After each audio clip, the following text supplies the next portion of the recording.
Oh, there's a looming class action suit against Netherlands-based company Uber BV and also Uber South Africa. Local Uber drivers are demanding basic labour rights, which include payments for overtime and holidays. The University of the Western Cape's Centre for Transformative Regulation of Work is now supporting the drivers. Let's find out how they're going to do this and the planned action. I'll go over to Centrow's Professor Darcy Toit, who joins us. I understand, Professor, good morning to you, joining us all the way from over in London. Thank you for your time. I'd like to start our discussion about asking the very basic question. Why haven't, is your understanding, the South African Uber drivers got in place basic labour rights? It seems to be a big problem here in South Africa. Good morning to you and your listeners. Well, the reason that Uber drivers and many like them don't have labour rights is because those whom they work for, in this case Uber, classify them as independent contractors, and labour rights are almost entirely limited to workers who are classified as employees under a contract of employment. And so by keeping them listed as independent contractors, it means that they are treated as if they were independent businesses, but not as anybody entitled to legal protection.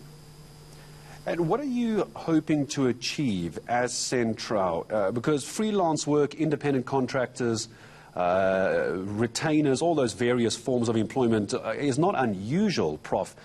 Why do you think this needs to change for Uber drivers? Well, the answer really is in the title of our centre, namely transformative regulation of work as opposed to employment. And exactly as you say, work that used to be done in the past by employees typically.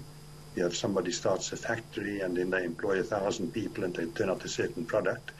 That's no longer the model. You now have people starting businesses that could be quite small. They've got networks of subcontractors. They've got all sorts of arrangements with people to do services for them, doing designs online from Malaysia and so on and so forth.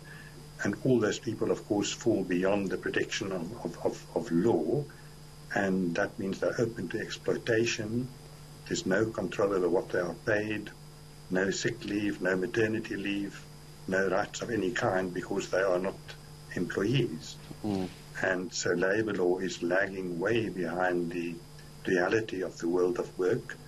And quite simply, we and many others like us, we have lots of research associates and co-thinkers in many countries, we argue that law needs to be updated.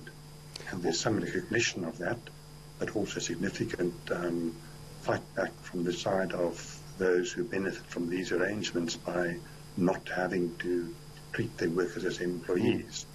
Professor, I'd like to just pick up on that point as far as labour law is concerned, because this has been one of the issues, hasn't it been? We've spoken to a few Uber South Africa drivers here in South Africa, and their concern is that there's no representation for them from Uber here in South Africa. So they are working in South Africa, but for an international company.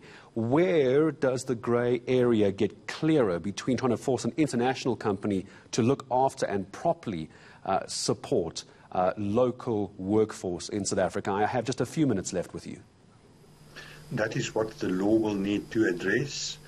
The point is just that Uber BV in Amsterdam is conducting business on the streets of South Africa because its income comes from the fares paid to those workers, or rather paid to Uber online, of which Uber then pays a portion back to the workers.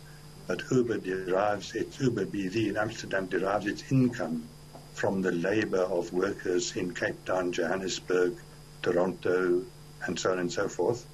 And that really is where their business lies, and that's where they should be accountable, because employers are subject to the law of the countries or the places in which they conduct their business.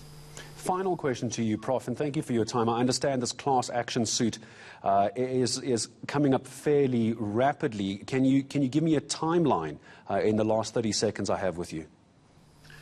I cannot, because the class action is being conducted by a company called Lee Day in London, together with its South African associate firm in Johannesburg, and they are driving it. And we should have to speak to them in order to get details of the action itself. Well, I appreciate your time, and I'm sure the Uber drivers appreciate this looming class action suit. Professor Darcy Toit from Centrow joining us from London this morning. It's a looming class action suit, in case you missed the start of the interview, against the Netherlands-based company Uber BV, and also affecting Uber South Africa for rights and equality and proper working conditions for Uber drivers here in South Africa. So that class action suit is coming up, but as the good prof says, no date as to when that's going to be. But of course, we'll follow that closely here on ENCA.